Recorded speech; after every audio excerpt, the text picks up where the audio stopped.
And now it's good afternoon to Jim O'Hagan. Hello again, Walter.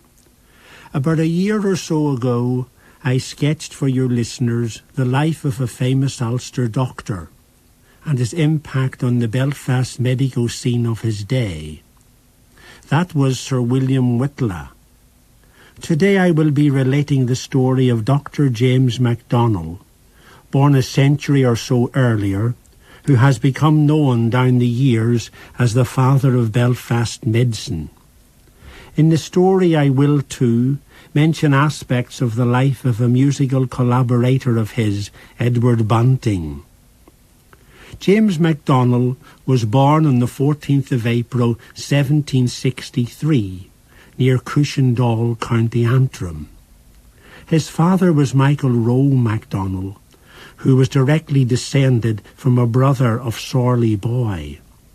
His mother was Elizabeth Stewart of Ballintoy, and he had two brothers, Randall and Alexander, the latter becoming a surgeon in Belfast. They were the sons of a mixed marriage and were brought up in the Protestant faith of their mother. She was the dominant partner. His father was a Catholic.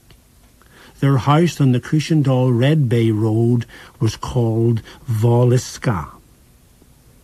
When he was 17 in the year his father died, James was sent to Edinburgh to study medicine. Very little or nothing is known of his time in that city, except that he qualified with an MD in the minimum time, and as part of his studies did a thesis called De Submersis on methods of resuscitation. His earlier schooling took place in the Red Bay Caves under Michael Traynor, and then at David Manson's establishment in Donegal Street in Belfast. He also took tuition in classics from the Reverend Nicholas Garrett, Belfast's Latin schoolmaster. When James returned to Belfast, he set up in practice at 13 Donegal Place. Dr. MacDonald was married twice. Firstly to Eliza Clark of Belfast, and the couple had 4 children, 3 sons, Sir Alexander, Dr. John and Randall, and a daughter, Catherine Ann. Eliza died in 1798, and James later married Penelope Montgomery of Larne. He became a leading figure in Belfast medical life, and in 1792 set up a free dispensary with like charitably minded doctors in attendance. This was unique, as before this the Belfast Charitable Society provided only a limited number of sick beds. The dispensary opened at rooms in the Charitable Society, but it did not last. However, in 1797 James tried again and opened a house at 6 Factory Row near Smithfield with 6 beds, which he called the Belfast Dispensary and Fever Hospital. Again he had no more success with this second attempt than with the first, due to difficulties of fundraising in a town where the political events of the times associated with the leading up to the 1798 Rising had overshadowed all else. But undaunted, in September 1799 he tried again for the 3rd time, moving to West Street nearby. Backed by more money and with leading citizens such as Bradshaw, Turnley, Bristow, Clark and Thompson on board, he opened with 3 houses and more beds. This time the venture proved successful, and in 1817 the establishment moved to 17 Frederick Street as the Belfast Fever Hospital and Dispensary. Later, after a number of name changes, at the close of the 19th century it became the Royal Victoria Hospital, opened in 1903 by King Edward VII on the Grosvenor Road. Until the 1830s, MacDonald was its unchallenged doyen. To paraphrase Dr. James Malcolm, writing in 1851, he said, "It cannot be considered invidious to distinguish one, Dr. James MacDonald, who throughout his active life animated this charitable movement. All the while and until the end of his life, James continued to practice from his home in Donegal Place, where rich and poor alike were cared for. Of course, Walter, James MacDonald's place in the history of Belfast would be assured as a medical man alone, but he was a person of many parts, not least in his espousal of Irish culture, and especially its music and language. Whilst growing up, James and his two brothers had been taught to play the harp by the blind Arthur O'Neill, who was a resident in their home from 1778 to 1780.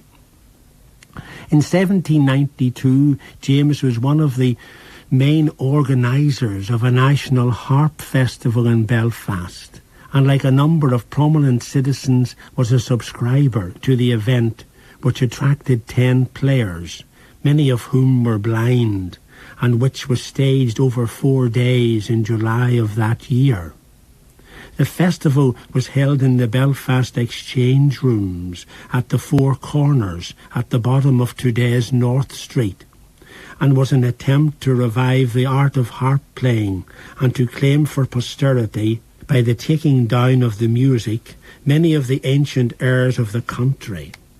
The Exchange building, much altered, still stands today. Many names which subsequently became famous in Irish history, such as Wolfe Tone, Thomas Russell, and Henry Joy McCracken, attended, the winner of the event being Charles Fanning with the Coolin. Dr. MacDonald was one of the judges.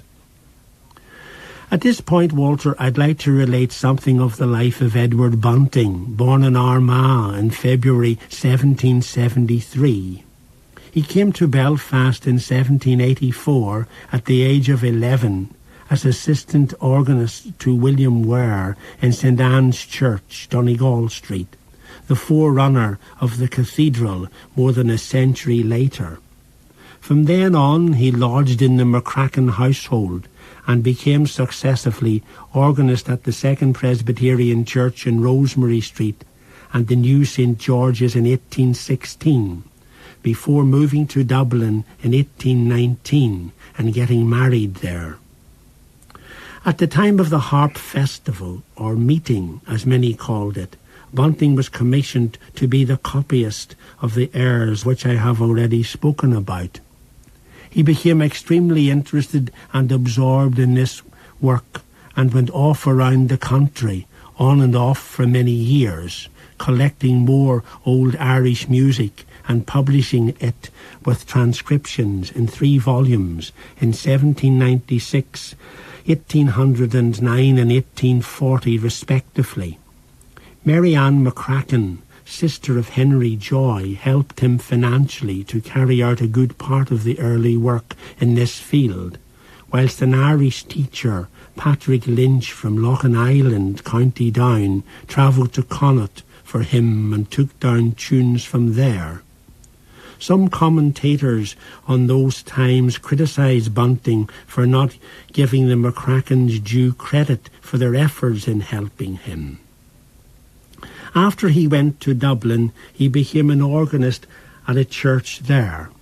He died in 1843 after having, it might be said, his most productive years in Belfast, where in addition to the duties I have already mentioned, was a concert promoter on a notable scale and was responsible for the staging of the first Messiah in the town in October 1813, which formed part of the Music Festival of Belfast, which he promoted as well, and was held in the theatre in Arthur Square and Rosemary Street Church.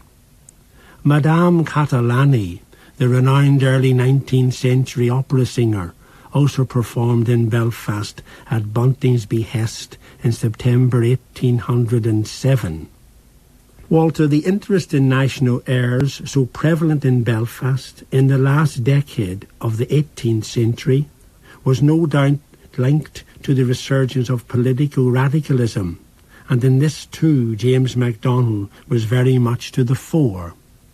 He was on close personal terms of friendship with many of the Belfast radicals of the 1790s, like Alexander Halliday, and was from early on an associate of Wolfe Tone. MacDonald met Tone many times in the company of others, such as Samuel MacTeer, William Sinclair, Samuel Neilson, Thomas McCabe and Thomas Russell.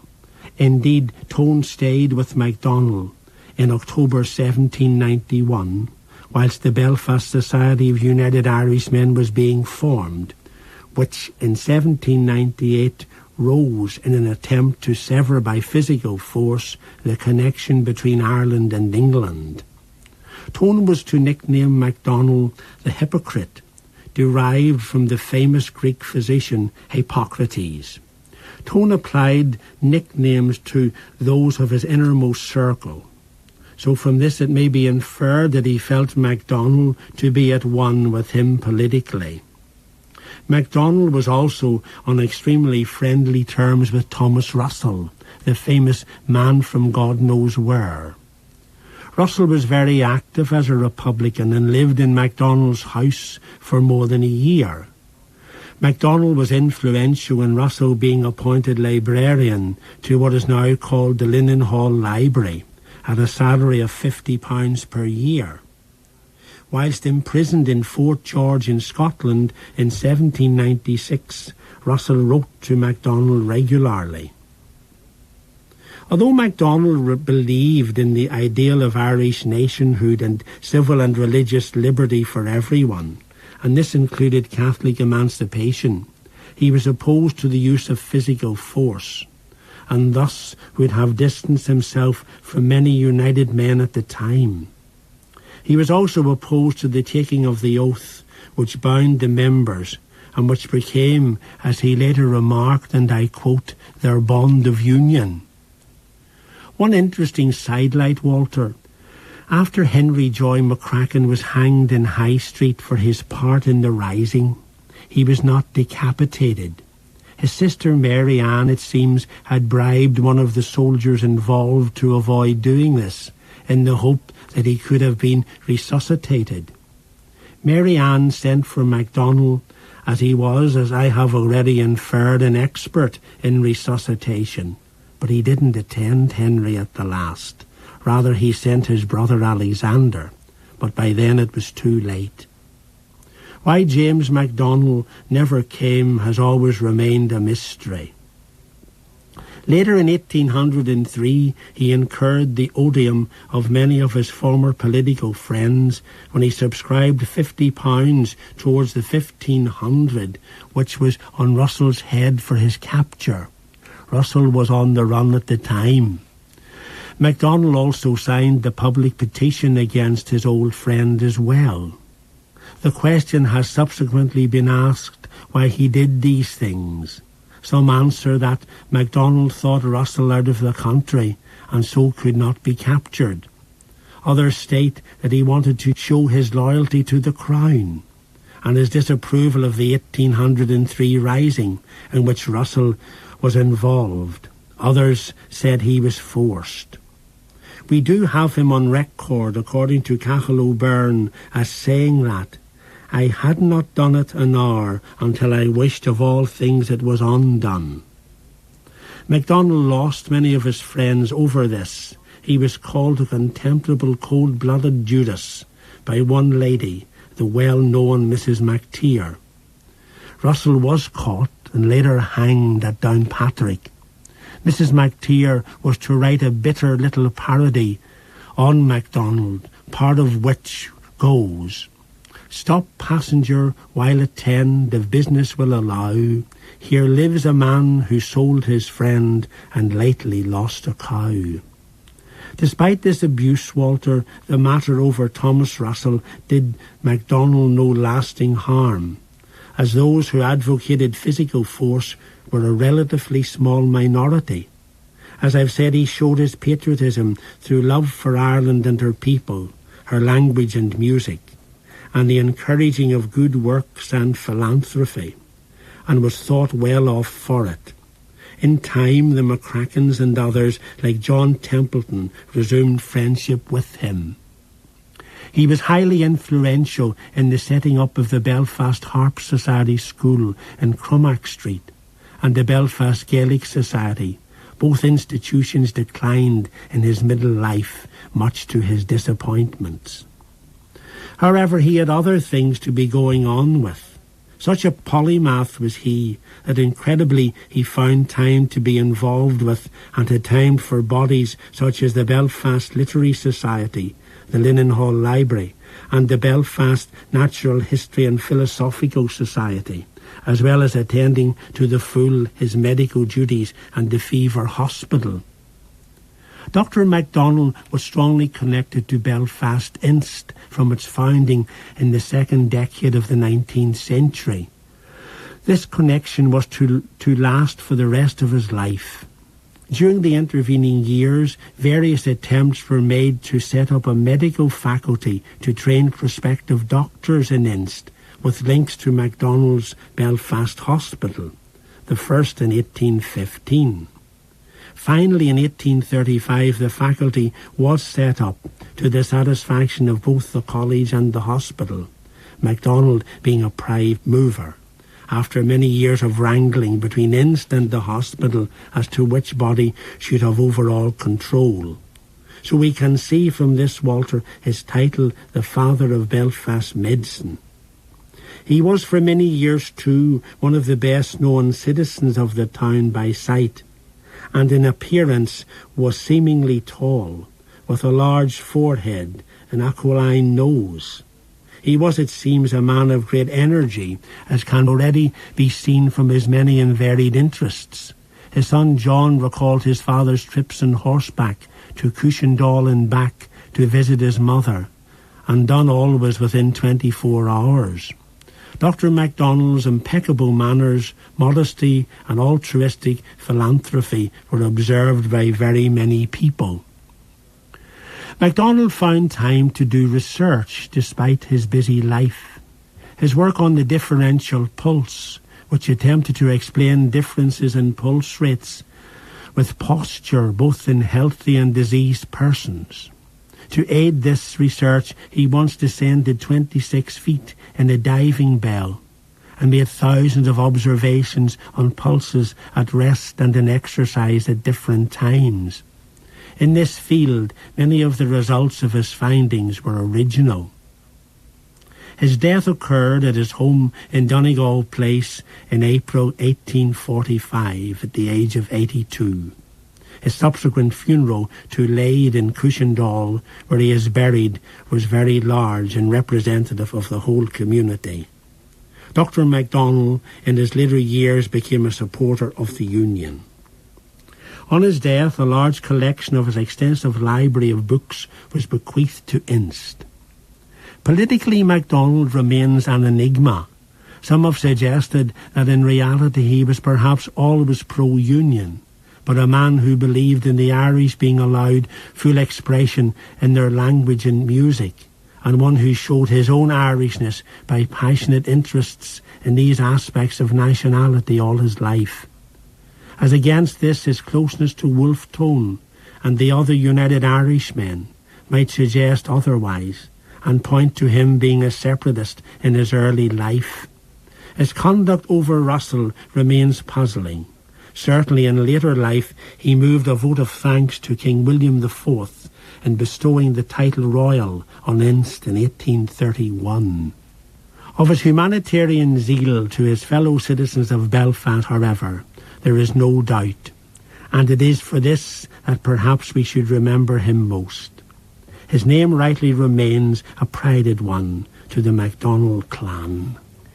Jim O'Hagan. And here's some music recorded not in St Anne's Parish Church, but in the building which replaced it later, St Anne's Cathedral.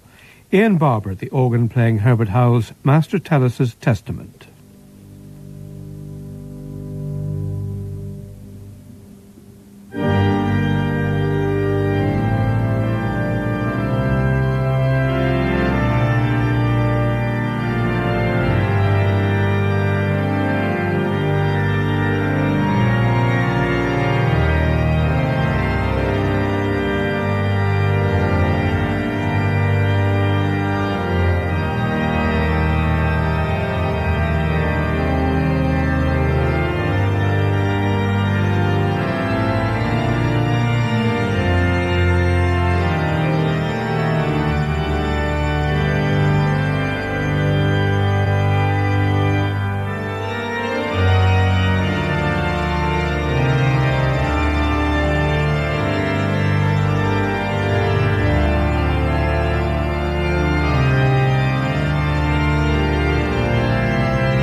Ian Barber at the organ of Belfast Cathedral. Finally this afternoon,